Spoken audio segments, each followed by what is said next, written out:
देखिए, हर साल बिहार की पॉलिटिक्स में जो मकर संक्रांति का दिन होता है वो काफ़ी अहम हो जाता है और ऐसा कहा जाता है कि हर बार दही चूड़ा का भोज खाने के बाद में सरकार पलट जाती है। लेकिन इस बार क्या होता है ये तो खैर आने वाला वक्त ही बताएगा। लेकिन तमाम चीज़ों को लेकर के हमारे साथ में लोक जनशक्ति पार्टी रामविलास के मुख्य प्रवक्ता राजेश भट्ट जी है, इनसे हम बात करेंगे, वर्तमान राजनीति पर चर्चा करेंगे। सर, बहुत बहुत स्वागत है आपका। बहुत बहुत धन्यवाद आपका। पटना में स्वागत है। सर, आपको नया कार्यालय मिला काफ़ी लंबे अरसे के बाद, सबसे पहले तो इसकी बधाई आप लोगों को। बहुत बहुत धन्यवाद आप। सर, हर बार कहा जाता है कि बिहार की राजनीति में दही चोड़ा का जो भोज होता है, पिछली बार भी देखने को मिला था, सरकार उलटफेर होने की कोशिश की गई थी, हालांकि उसमें कामयाब नहीं पाई। इस बार क्या लगता है, विरोधी दल तो कह रहा है कि इस बार फिर से बदलेंगे नीतीश चाचा। विरोधी दल तो क्या स्थिति में है आप देख ही रहे हैं। मतलब बौखलाहट इस कदर बढ़ी हुई है कि अब गाली गलौज पे उतारू हैं। भारतीय जनता पार्टी को कल किन शब्दों से नवाजा है, बहुत दुख होता है और हैरत भी होती है। बौखलाहट इस कदर बढ़ी हुई है। अरे भाई, अभी तो नीतीश कुमार जी ने सिर्फ समन्वय की बात की है और अब समन्वय का जो काफिला है वो 15 से शुरू हो रहा है। सारे प्रदेश अध्यक्ष संयुक्त रूप से जाएंगे और जब हर स्तर पर, बूथ स्तर पर जो कार्यकर्ताओं का मिलन होगा और जो समन्वय बनेगा, उसके बाद जो परिणाम आएगा ये उससे की घबराहट है और उसी का ये प्रकटीकरण है। मैं समझता हूँ कल तेजस्वी जी ने भाजपा को दोगला कह के, क्या यही चरित्र है उनका? शायद उन्होंने पार्टी की मानसिकता को दर्शा दिया है यह कह के। यह दुर्भाग्यपूर्ण है और आज तो हम तैयारी में लगे हुए हैं। आप देख रहे हैं हमारी पार्टी का प्रदेश कार्यालय है। बिहार प्रदेश कार्यालय को किस दुल्हन की तरह सजाया जा रहा है। कल एनडीए के तमाम घटक दलों के सभी बड़े नेता यहाँ मौजूद होंगे, कार्यकर्ता मौजूद होंगे, तमाम पदाधिकारी यहाँ बुलाए गए हैं। इस बीच हमारे बिहार प्रदेश के मुखिया और माननीय मुख्यमंत्री नीतीश कुमार जी को भी हम लोगों ने जो है आमंत्रित किया है। कल यहाँ बिहार के नए महामहिम का भी पदार्पण होने की संभावना है। हम लोग, हमारे पार्टी के राष्ट्रीय अध्यक्ष स्वयं आमंत्रित करने गए हैं। तो ये समझ सकते हैं कि ये घबराहट, ये बौखलाहट, ये एकजुटता कितना हैमरिंग हुआ है, आप समझ सकते हैं।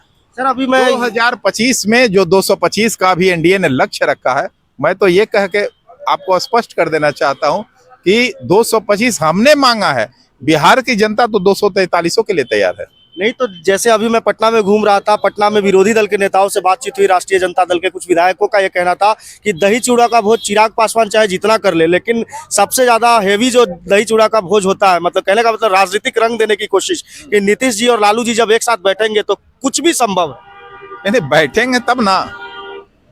अरे भाई, पहले बैठने की बात तो हो। कहाँ कौन बैठा हुआ है? नीतीश कुमार जी ने तो कह दिया है कि ना बाबा ना, अब नहीं, 2 बार मैंने गलती कर दी। माननीय मुख्यमंत्री जी ने कई अवसरों पर इस बात को दोहराया है, माननीय प्रधानमंत्री जी के मंच से कहा है और इसी बात का उन्हें भय सता रहा है।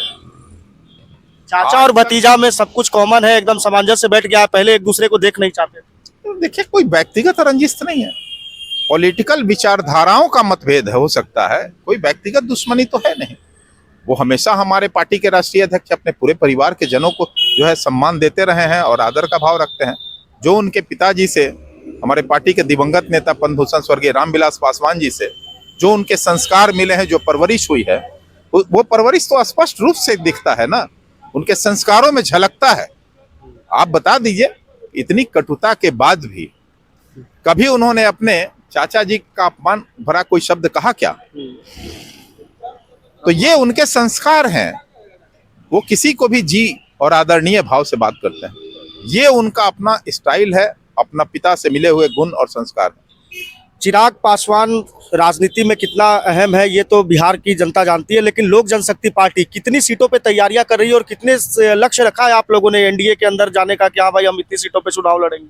देखिए, चुनाव पूर्व ये शीर्ष नेताओं का निर्णय होगा, लेकिन आपको बता दें कि एलजेपीआर 243 सीट पर मुकम्मल तैयारी कर रही है, ताकि हमारे तैयारी का लाभ उन तमाम घटक दलों को भी मिले जो हमारे साथ अलायंस में लड़ रहे हैं।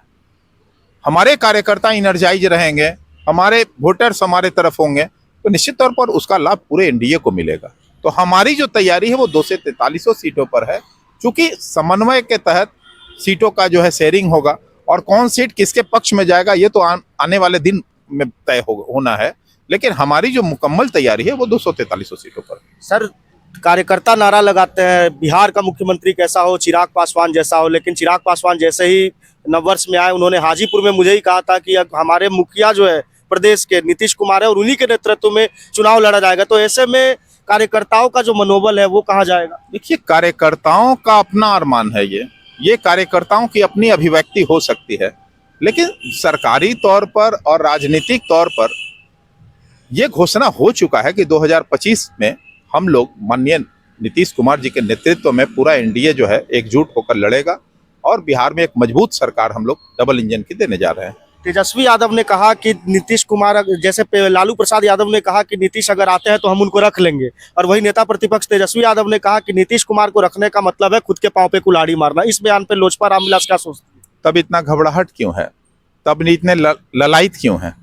सब्र करें ना, आने वाले दिनों में उनका पर्दा उठ जाएगा। बिहार की जनता उन्हें कम से कम 20 साल के लिए राजनीतिक वनवास पर भेजने जा रही है। 2025 में ये नई इबारत लिखी जाएगी। चलिए, तो आपने देखा कि किस तरीके से मुख्य प्रवक्ता लोक जनशक्ति पार्टी के ये सब तमाम लोग जो है ये दही चूड़ा भोज को लेकर के अपने नए कार्यालय में जो है ये सारी चीजें व्यवस्थाएं देख रहे हैं। लेकिन पॉलिटिक्स कल क्या करवट लेती है और कहाँ नीतीश कुमार का क्या स्टैंड रहता है, ये देखना काफी महत्वपूर्ण होगा। फिलहाल के लिए मैं अभिजीत शर्मा, देशमत।